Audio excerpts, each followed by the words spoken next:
check the mic and make sure it sound right, boys.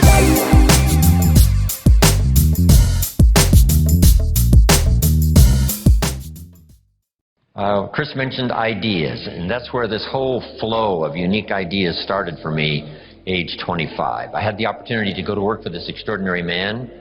I worked for him for 5 years, then unfortunately he died, age 49. But the things he taught me during that 5 years transformed my economic life especially, but my personal life, my leadership chances, all of that came from that unique experience. So maybe it's true when the student is ready. When someone says, I've had it, you know, this is it. I don't want to live like this anymore. And then you begin a new search. So make this note now for the first of the notes we're going to share in my portion for today. If you start the search, the odds are excellent you will find good ideas. If you search, you will find. Finding is reserved for those that search. Ideas are not reserved for those that hope. They're not reserved for those that wish. They're not reserved for those who complain. You know, good ideas are reserved for those that search. So the first thing I want to do is congratulate all of you for being here, continuing your search, spending the money and spending the time to come and spend a few days and see if you can't, through the accumulation of hours and speakers that we have during this weekend, go home with a harvest of good ideas for your business, for your life, for your marriage, for your friendships, for your economic future, and, you know, for all of the rest. We've all heard the expression, nothing so powerful as an idea whose time has come. How very true. The walls came tumbling down about 15, 16 years ago in Germany, and the time had come for capitalism to finally reach those unfortunate countries that have been dominated by communism for so long. And that idea now is beginning to flourish. I've been teaching capitalism now for the last 10 years in Russia. I've made 5 trips to all the major cities. It's incredible when an idea finally comes and the time is right, what can happen. So, ideas, when an idea and its time is ready, it can be incredible. But now here's the next part for your notes. Nothing so powerful as an idea that comes at the right time. And hopefully today for you and the rest of this series of good trainings, this would be a good time for you. Maybe you've got 3 numbers of the lock that needs 4 numbers. And you've already got 3 already dialed in from, you know, the sermons you've heard and the lyrics of the songs you've listened to and personal conversations and meetings and trainings and seminars and books you've read, all of that, right? You got the 3 numbers. And just maybe this weekend could well be that 4th number for you that you've been looking for. And the lock will open and the door will open and there could be some real new accelerated opportunity for you over the next few years of your life. So I hope that's true. From what I have to say and from Dennis and Brian and other speakers that are going to share with you, this could be a very important weekend for you. I hope it's one of those life-changing weekends where you look back and say, wow, I was never the same. And the chances are excellent if you keep going to as many things as you can get to in terms of information, ideas, seminars, lectures.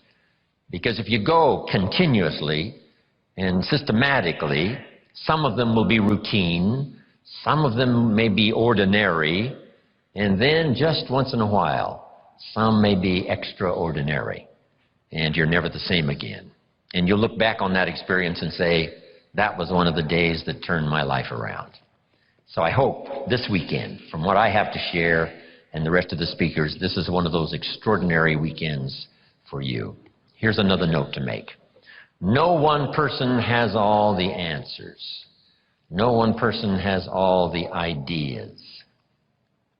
We need to gather ideas from a variety of voices and from a variety of experience, from social to personal to political to the management of time, the conservation of resources, business, entrepreneur, career, all of that. Being a good parent, a good mother, being a good father, being a good friend, a business colleague. You've got to have a whole variety of ideas. Next is a little phrase that I'd like to have you memorize. And if you memorize it, I'm sure it'll follow you for the rest of your life. And if you're ready, say, I'm ready. Ready. Here is the phrase. You can write it down as we memorize it. Here it is. From testimonials and personal experience, we have enough information to conclude. If you were composing this, I don't know what you would write after this. We have enough information to conclude that it's possible. Jot that down, that it's possible. So repeat for me, that it's possible. And the rest. To design and live an extraordinary life. I hope you will give that little phrase some consideration. And here's what's next. I hope you buy the idea. And what I want this weekend to be for you is the gathering of more ways and means to design and live for you an extraordinary life. I don't know how far you want to go. Here's the first essence of life, and that is self-preservation. To produce enough to take care of yourself. The instructions given right to the couple that left the Garden of Eden. One was to multiply. It's a lonely place with only 2 people. But here were the next instructions, to be fruitful. How fruitful, how productive should one be? And here's number 1, to produce enough to survive. To produce enough to take care of yourself. And self-care is important. If you're flying on an airplane, the flight attendant says if for some reason we run out of oxygen, these oxygen masks will fall from the ceiling, and if you have children with you, quickly take care of them, then take care of yourself. No. No. No. They say what? Put your mask on first. Put your mask on first. See to your survival first. Then you'll be more capable of taking care of the survival of your children. Isn't that interesting? My father had an interesting saying. He said, son, right after me, you come first. I was in business with Bob Cummings, the old movie star. We were in the health and nutrition business together back in the 60s, 61, 2, 3. Bob had an interesting saying. Here's what he said, I'll take care of me for you. Will you please take care of you for me? So the first challenge in life is to take care of yourself. It is to survive. So, to produce enough to survive, to take care of yourself. But now what's next? Well, all alone, it's a lonely life. So let's say the man now chooses a partner. Now he must figure out how to produce enough for himself and his spouse, his wife, his partner. Someone says, well, why do that? Why not just take care of yourself? And the answer is, it's a very small life. It's a very limited life. We wouldn't call it flourishing. We wouldn't call it abundant. Just taking care of yourself. That is the first rule, but that's only the beginning. So the man gets married. Now he must produce enough for himself and for his wife. And here's the key phrase to make a note of. To live the higher life. A life of togetherness. The storyteller says, It seems even God didn't want to be alone. He created all of these angels. Right? So, to join with someone now, you must produce enough for yourself, for your partner. Now, is that it? And the answer is no. How about children? Let us have children. That's a unique experience. So now if the man has a wife and now he has children, here's the challenge: to produce enough for himself and his family. Now someone says, well, why take on all of that? Why not just take care of yourself? You could, yes, but you couldn't live this more extraordinary life without taking on the responsibility of having a partner, having some children, and live that kind of extraordinary life. So I think everybody would agree. Now, is that the end of it? No. Here's the next challenge: to produce more than you need for yourself and for your family. Someone says, well, now why start being ridiculous here? Yes, produce enough for yourself. Well, yes, if you want to get married, produce enough for yourself and for your spouse. Now, with children, produce enough for your family, but why do more than that? And jot down the answer: to live a more extraordinary life. So now the man produces more than he needs for himself and for his children, so that he can be a person of benevolence, so that he can give and so that he can share. That's the more abundant, that's the more extraordinary life. To produce more than you need for yourself and for your children. Is that it? Let's take it a couple of more steps. How about producing much more than you need for yourself and for your family? Someone says, well, now you're off the scale. I mean, why work that hard? Why go that far? Why produce that much?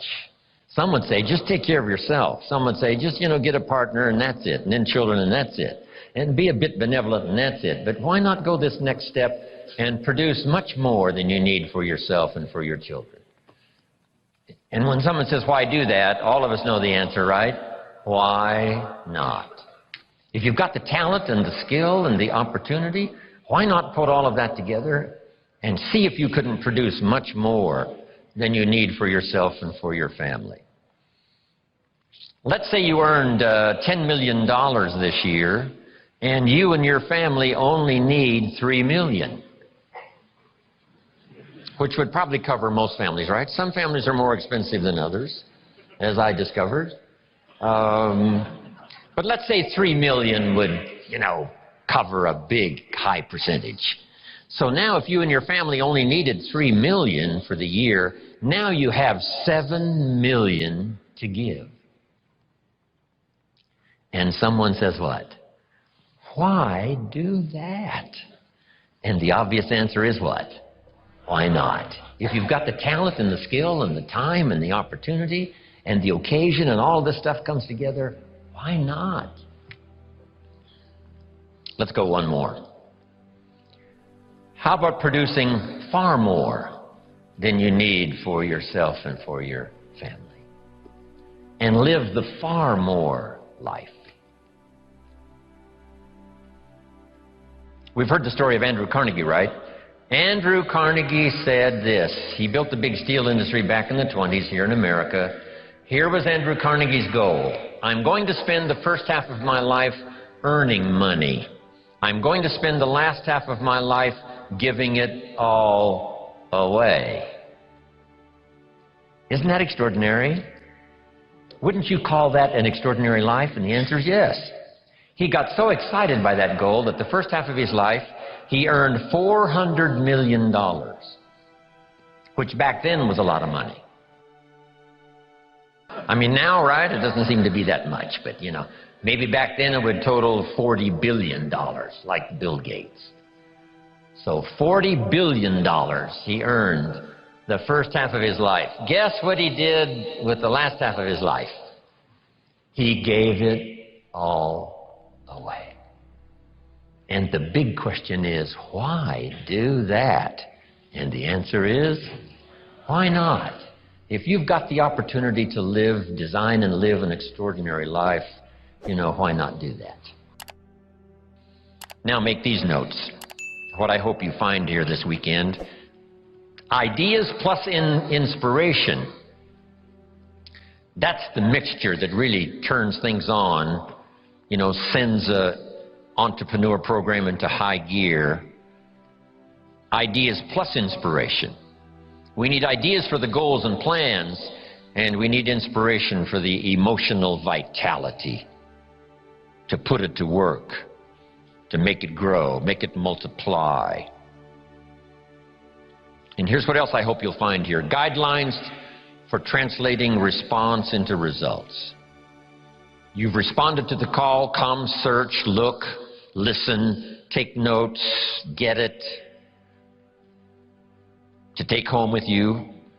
And I'm sure you're going to respond well to the, seasoned teaching and training that is going to be delivered here this weekend. But here's the key: guidelines for translating response into results. Because results is the name of the game.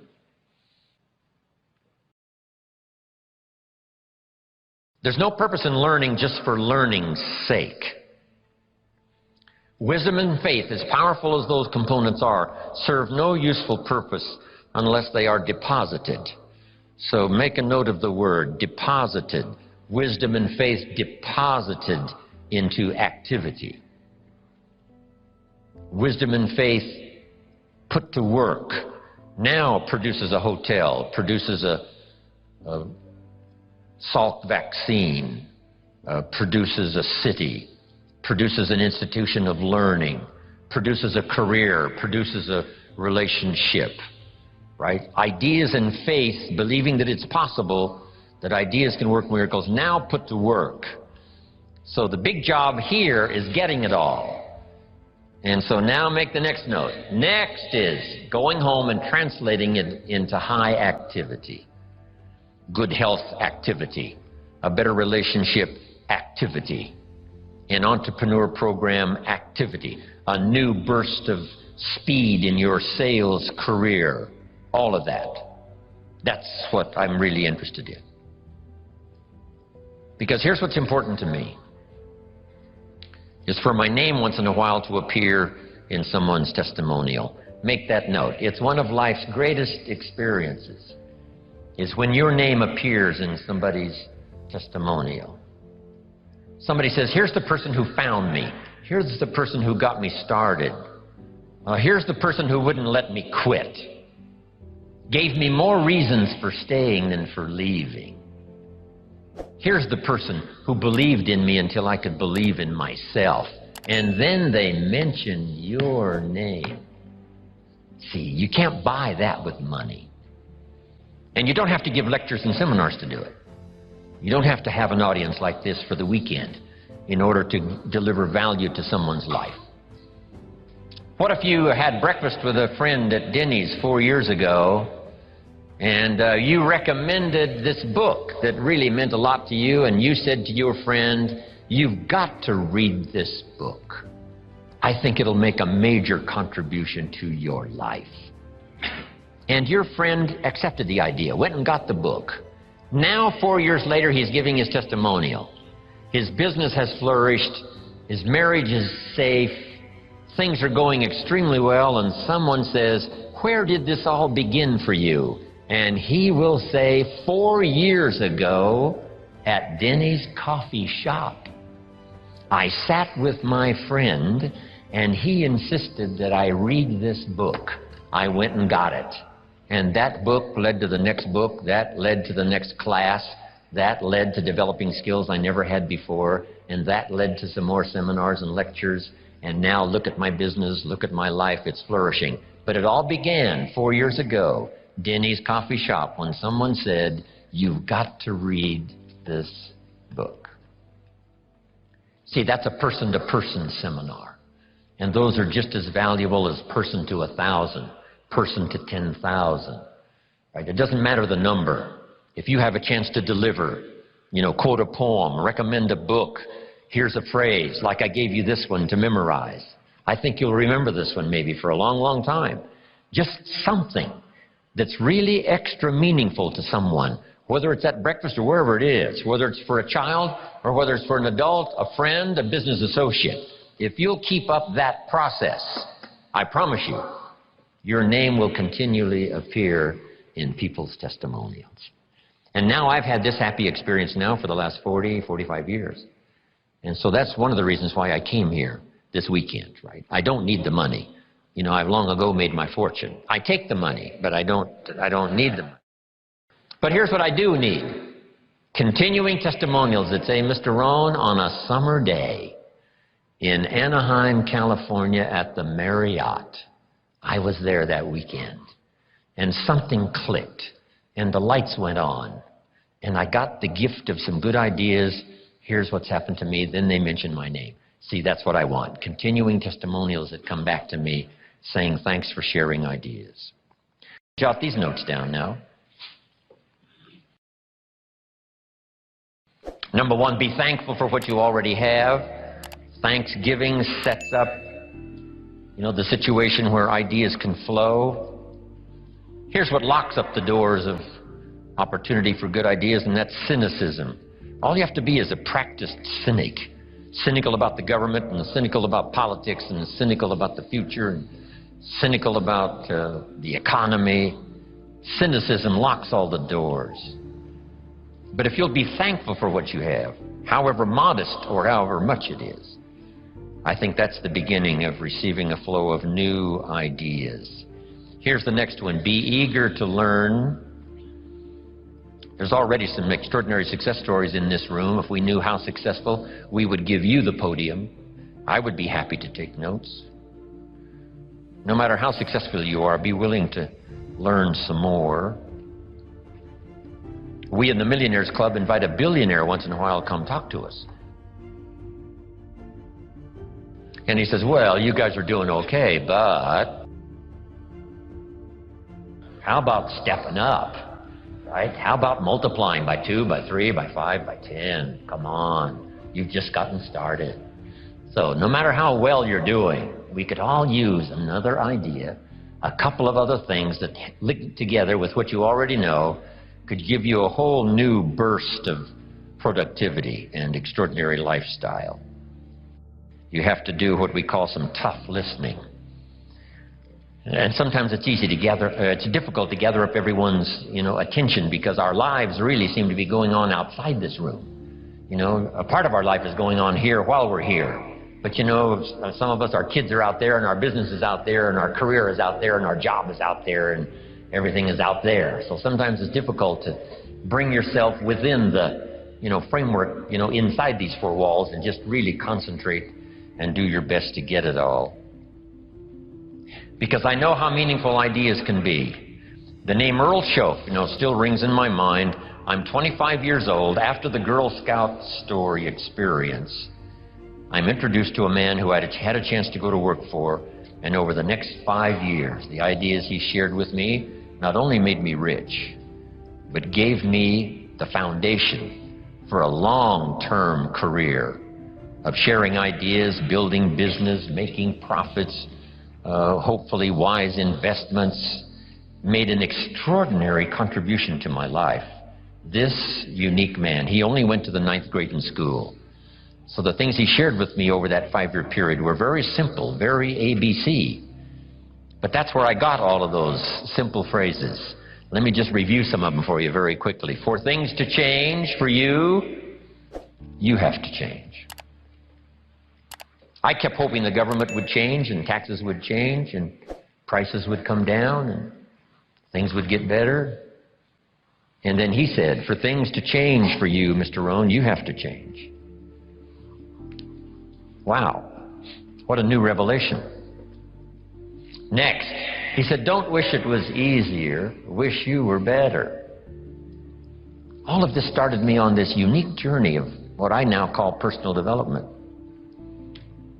Here's another one. This is, don't wish for less problems, wish for more skills. It's not less problems that makes you successful, it's more skills that makes you successful. I tried to convince him by showing him my paycheck that I wasn't doing well, and I blamed it on the company. And I said, this is all the company pays. He said, no, that's all the company pays you. I thought, well, that's a new way to look at it. He says, doesn't the company pay some people 3, 4, 5 times this amount? And I said, well, yes. He says, well, then this is not all the company pays. This is all you get until you requalify, accelerate your qualification for the bigger numbers. See, that was all great revelation to me. I tried to convince him that things cost too much. He said, no, you can't afford them. All of these were new ways of looking at things. Unbelievable.